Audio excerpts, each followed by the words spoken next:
Hello friends, আমি কিন্তু যাকে বলে একদম perfect south Indian food lover. Idli, দই বড়া, দোসা, সাউথ ইন্ডিয়ান প্রত্যেকটা ফুড খেতে আমার জাস্ট ওয়াও লাগে। আর এতদিন পর্যন্ত এই সমস্ত খাবারগুলো টেস্ট করতে বারবার করে ছুটে যেতাম চাকদার সাউথ ইন্ডিয়ান কর্নারে। গতকাল গিয়েছিলাম রানাঘাটের পেট পুজোতে। পেট পুজোর লোকেশনটা হলো রানাঘাটের কনভেন্ট স্কুলের একদম পাশে। নতুন হয়েছে রেস্টুরেন্টটা, যে কারণে একদম ঝাঁ চকচকে।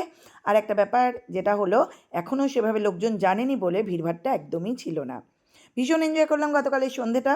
অর্ডার করেছিলাম একটা মশলা দোসা আর এক বাটি মানে এক প্লেট আর কি দই বড়া।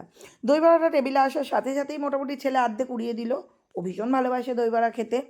আমিও এক চামচ টেস্ট করে দেখলাম, বেশ ভালো খেতে। মানে কোয়ালিটি নিয়ে জাস্ট কোনো কথা হবে না। মানে আমার তো কোথাও গিয়ে সাউথ ইন্ডিয়ান কর্নারের থেকেও বেটার লেগেছে। আমার না, ইনফ্যাক্ট আমাদের তিনজনেরই বেটার লেগেছে কোয়ালিটিটা। কোয়ান্টিটি যদিও সাউথ ইন্ডিয়ান কর্নারে একটু বেশি। ধোসাটাও নো ডাউট ভালো ছিল। এখনও পর্যন্ত যারা এখানে আসোনি অবশ্যই একবার ট্রাই করতে পারো, হাইলি রেকমেন্ডেড।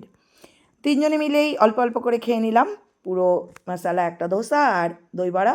আর তারপর অর্ডার করে দিলাম আরও একটা দই বড়া, কারণ আগেই বলেছি দই বড়াটার কোয়ালিটি জাস্ট অসাম ছিল। এটাও তিনজনে মিলে টুকুর টুকুর করে খেয়ে নিয়ে চলে এলাম সোজা বিরিয়ানি খেতে, কারণ বাপ ছেলের তো বিরিয়ানি ছাড়া চলবেই না।